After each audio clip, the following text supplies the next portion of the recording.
وہ اپنے آپ کو تذبذب کا اور تشکیک کا شکار کسی صورت میں بھی نہ ہونے دے۔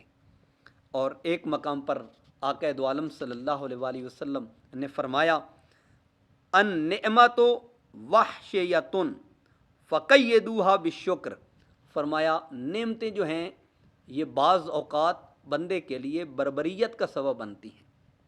درندگی کا اور وحشیت کا سبب بنتی ہیں۔ فقیدوہا بالشکر، اور ان کو اگر تم قید کرنا چاہتے ہو تو شکر کے ذریعے ان کو قید کرو۔ پھر سیدی شیخ عبد القادر جیلانی رحمۃ اللہ تعالیٰ علیہ آپ ایک خاص کیفیت کو یہاں پر ذکر کرتے ہوئے فرماتے ہیں کہ آزمائشوں میں جو مبتلا شخص ہے وہ دو وجوہات سے اور دو اسباب سے ان میں مبتلا کیا جاتا ہے۔ وَأَمَّا الْمُبْتَلَى فَتَارَةً يُبْتَلَى عُقُوبَةً، کبھی کبھار اس کو آزمائش میں جو مبتلا کیا جاتا ہے وہ کسی گناہ اور کسی غلطی کے نتیجے میں، وَمُقَابَلَةً بِجَرِيمَةٍ ارتکبہا، ایسے جرم کے ارتکاب کے نتیجے میں اسے گناہ میں مبتلا کیا جاتا ہے، اور سزا کے طور پر وَمَعْصِیَةٍ اقترفہا، اور ایسا گناہ اور ایسی معصیت جس کا اس نے اقتراف کیا ہو اس کے نتیجے میں اسے مبتلا کیا جاتا ہے۔ کبھی کبھار ایسا نہیں ہوتا، بندہ شاید اپنے لیے یہ سمجھتا ہے کہ میں گناہوں کی وجہ سے مبتلا کیا گیا ہوں، لیکن سیدی شیخ عبد القادر جیلانی رحمۃ اللہ علیہ فرماتے ہیں ایک تو اس کا آزمائش میں مبتلا کیا جانا اپنی غلطی اور گناہ کے سبب ہے، لیکن ایک اس کا مبتلا کیا جانا وَأُخْرَى يُبْتَلَى تَكْفِيرًا وَتَمْحِيصًا، فرمایا اس کے کفارے کے لیے اسے مبتلا کیا جاتا ہے، یا اس کی درجات کی بلندی کے لیے اسے مبتلا کیا جاتا ہے۔ اور فرماتے ہیں یبتلا لارتفاع الدرجات وتبلیغ المنازل العالیات لیلحق بہ باولی العلم من اہل الحالات والمقامات، فرمایا یہ ایسا موقع ہے، یہ ایسی کیفیت اور ایسی حالت ہے جہاں پر اللہ تعالیٰ اپنے بندے کو کسی آزمائش میں مبتلا کرتا ہے کہ اس کے درجات کو مزید بڑھا دے، اس کے رتبے کو مزید بڑھا دے، اور پھر منازل اور مقامات میں اسے بلند سے بلند مقامات کی طرف لے کے جائے، اور اسے اہل علم، اہل حالات و اہل مقامات کے ساتھ اس کو شامل کرنے کے لیے اسے کسی نہ کسی آزمائش سے اور کسی نہ کسی مقام سے گزارا جاتا ہے۔ اور اگر آدمی اس پر صبر کو اختیار کرتا ہے تو الفقر الصبر جلساء اللہ یوم القیامہ، کبھی اس کا فقر، اس کے نتیجے میں صبر اسے قیامت کے دن اللہ تبارک و تعالیٰ کے قرب اور اس کی رضا اور اس کی خوشنودی کے لائق اور قابل بنا دیتا ہے۔ دوسرے مقام پر ایک اہم بات کی جانب آپ کی توجہ مبذول کرواتے ہوئے فرماتے ہیں کہ یہ 46واں مقالہ مبارک ہے، اس میں حضور نبی کریم علیہ الصلاۃ والسلام کا فرمان مبارک، حضور نے فرمایا اللہ رب العزت کی جانب سے، یہ حدیث قدسی ہے، من شغلہ ذکری ان مسئلتی آتیتہ افضل ما آتیت السائلین، اللہ تعالیٰ فرماتا ہے کہ جو شخص میرے ذکر میں مشغولیت کے سبب مجھ سے سوال نہ کر پایا،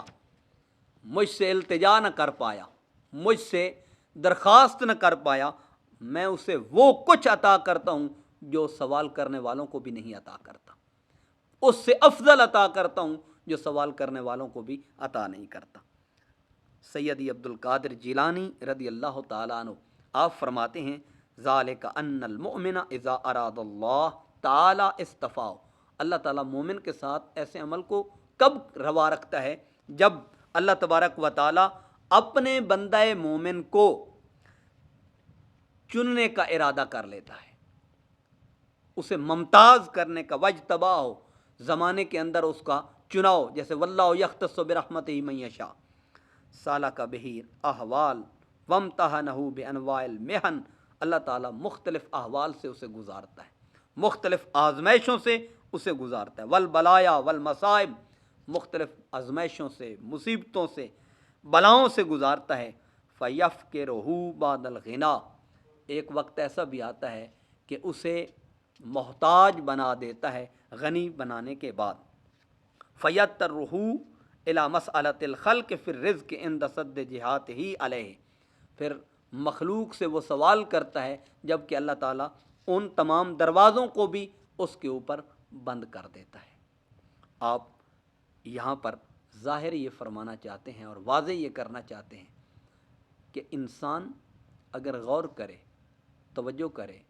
تو انسان کو ہر حال میں اپنے پروردگار، اپنے خالق و مالک کی جانب راغب اور مشغول رہنا چاہیے۔ اور آپ فرماتے ہیں کہ اگر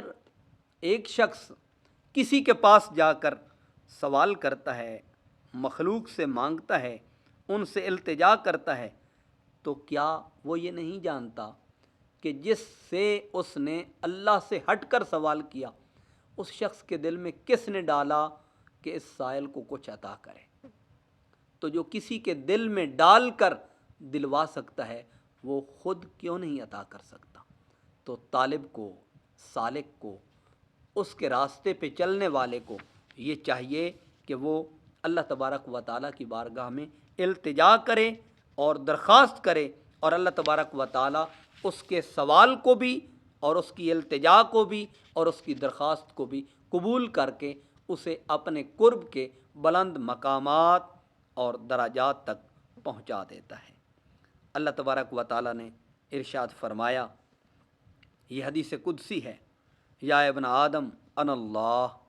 الذی لا الہ الا انا، فرمایا میں ہی تو ہوں، میرے علاوہ کوئی معبود نہیں ہے، کوئی پروردگار نہیں ہے۔ انا اقول للشیء کن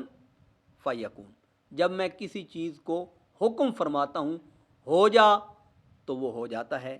اطیعنی، اے میرے بندے تو میری فرما برداری کو اختیار کر، اجعل لک، یہ عمل اور یہ مقام اپنی فرما برداری کے نتیجے میں تجھے عطا کروں گا۔ تقول للشیء کن فیکون، جب تو بھی کسی کے لیے کن کہے گا تو پھر وہ ہو جائے گا۔ اور یہی وہ مقام ہے جسے حضرت سلطان باہو صاحب رحمۃ اللہ علیہ اپنے لیے فرماتے ہیں، میں شہباز کراں پرواز وچ دریا کرم دے ہوں، زبان تا میری کن برابر، موڑاں کم قلم دے ہوں، افلاطون ارسطو جئے میرے اگے کس کم دے ہوں، حاتم تئی جا لکھ کروڑاں حضرت باہو در باہو دے منگتے ہوں، وما توفیقی الا باللہ۔